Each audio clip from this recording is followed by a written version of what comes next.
આખા દેશની અંદર 60,000 કરોડ રૂપિયાના ખાલી સોના ચાંદીની ખરીદી થઈ અને એ સિવાયની જે જીવન જરૂરી જે વસ્તુઓ છે.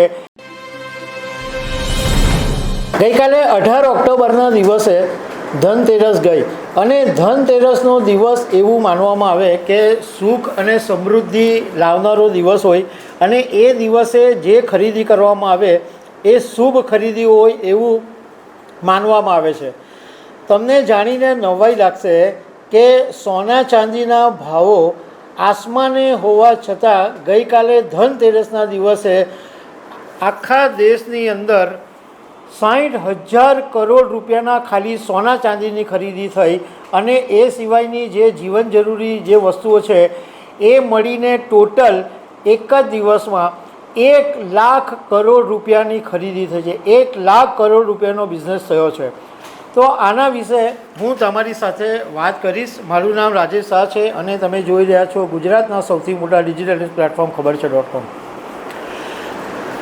સોનાનો ભાવ અત્યારે 24 કેરેટનો 10 ગ્રામ દીઠ લગભગ 1,29,000 રૂપિયા સુધી પહોંચી ગયો છે અને ચાંદીનો ભાવ 1,69,000ની આસપાસ પહોંચી ગયો છે. હવે આવા સંજોગોની અંદર કોઈને પણ એમ થાય કે આટલા ઊંચા ભાવે કોણ ખરીદી કરે, તો સોના ચાંદી બજારની અંદર કદાચ ખરીદી ઓછી થઈ હશે. પરંતુ તમને જાણીને નવાઈ લાગશે કે ધનતેરસના દિવસે ધૂમ ખરીદી નીકળી અને આ અમે નથી કહેતા, આ આંકડો આપ્યો છે confederation of all India traders એટલે CAIT. એણે આંકડો આપ્યો છે કે ધનતેરસના દિવસે દેશમાં ટોટલ 1 લાખ કરોડ રૂપિયાની ખરીદી થઈ અને એમાંથી 60% એટલે 60,000 કરોડ રૂપિયાની ખરીદી માત્ર સોના ચાંદીમાં થઈ અને ગયા વર્ષના ધનતેરસના દિવસે જે ખરીદી થઈ હતી એના કરતાં આ વખતે 25% ખરીદી વધારે થઈ છે એવું કન્ફેડરેશન ઓફ ઓલ ઇન્ડિયા ટ્રેડર્સના રિપોર્ટની અંદર કહેવામાં આવ્યું છે. હવે CAITના પંકજ અરોરાએ એવું કીધું કે હમણાં તાજેતરની અંદર ઝવેરી બજારમાં જે ભીડ જોવા મળી એવી ભીડ મેં મારી જિંદગીમાં પહેલાં ક્યારેય જોવા નહોતી મળી અને માત્ર દિલ્હીની અંદર જ 10,000 કરોડ રૂપિયાના સોના ચાંદીની ખરીદી થઈ ગઈ. બધી જગ્યાએ બોમ્બે હોય, ગુજરાત હોય કે બધી જગ્યાએ ઝવેરી બજારની અંદર લોકોની ભીડ જોવા મળી હતી. જોકે ઇન્ડિયા બુલિયન એન્ડ જ્વેલર્સ એસોસિએશનના નેશનલ સેક્રેટરી સુરેન્દ્ર મહેતાનું કહેવું એમ છે કે નો ડાઉટ ગયે વર્ષ કરતાં 25% ખરીદી વધારે થઈ છે, પરંતુ વોલ્યુમની અંદર ઘટાડો થયો છે. વેલ્યુ વધી છે પણ વોલ્યુમમાં 10% જેટલો ઘટાડો થયો છે.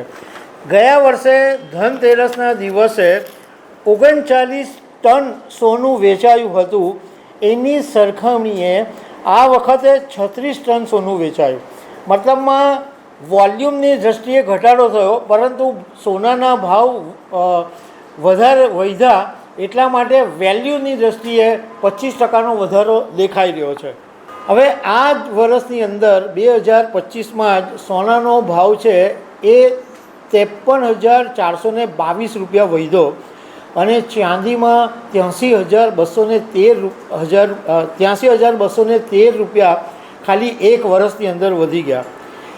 31 ડિસેમ્બર 2024ના દિવસે 24 કેરેટ સોનાનો ભાવ 76,162 રૂપિયા હતો, જે હવે અત્યારે 1,29,584 પર પહોંચી ગયો. ચાંદી 31 ડિસેમ્બર 2024ના દિવસે 86,017 ઉપર હતી, જે અત્યારે 1,69,230 પર પહોંચી ગઈ છે.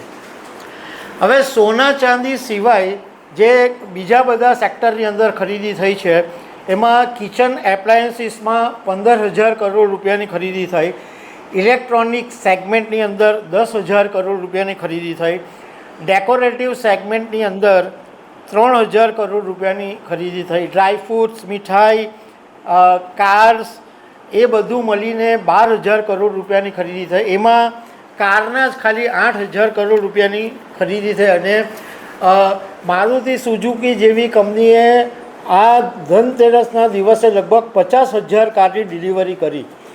હવે તમને એમ થશે કે ધનતેરસના દિવસે આટલું બધો ક્રેઝ કેમ જોવા, આટલી બધી ખરીદી કેમ નીકળી, આટલી બધો પબ્લિક કેમ જોવા મળી? તો એની પાછળનું કારણ CAITના જનરલ સેક્રેટરી પ્રવીણ ખંડેલવાલે એવું આપ્યું છે કે 2-3 કારણ છે. એક કારણ એ છે કે GSTના દર ઘટ્યા એટલે હોમ એપ્લાયન્સીસ, ઇલેક્ટ્રોનિક્સ આઇટમો ખાસી એવી સસ્તી થઈ ગઈ, મોટો ગેપ એની અંદર જોવા મળ્યો. બીજું કારણ એ છે કે ડોનાલ્ડ ટ્રમ્પે જ્યારથી પેલા ટેરિફ નાખ્યો છે ત્યારથી પ્રધાનમંત્રી નરેન્દ્ર મોદી લોકલ પ્રોડક્ટ્સને પ્રોત્સાહન આપવાનું એમણે જે અભિયાન ચલાવ્યું છે એને કારણે પણ લોકલ પ્રોડક્ટ્સની અંદર ભારે ખરીદી જોવા મળી છે. બીજું કે કેન્દ્ર સરકારના કર્મચારીઓ, રાજ્ય સરકારના કર્મચારીઓને દિવાળી પહેલાં બોનસ મળી ગયું, એમને ભથ્થામાં વધારો થયો, એમના ખાસા એવા એમના પૈસા હાથમાં આવ્યા. તો એ પૈસા જે હાથમાં આવ્યા એ બજારમાં ફરતા થયા, એટલા માટે ધૂમ ખરીદી નીકળી છે. તો આ એક સારી વાત છે કે બજારનો માહોલ, ઇકોનોમિક્સનો નિયમ છે કે બજારની અંદર તેજી આવે તો અર્થતંત્ર દોડતું થાય, કારણ કે બધાની પાસે પૈસા ફરતા થાય.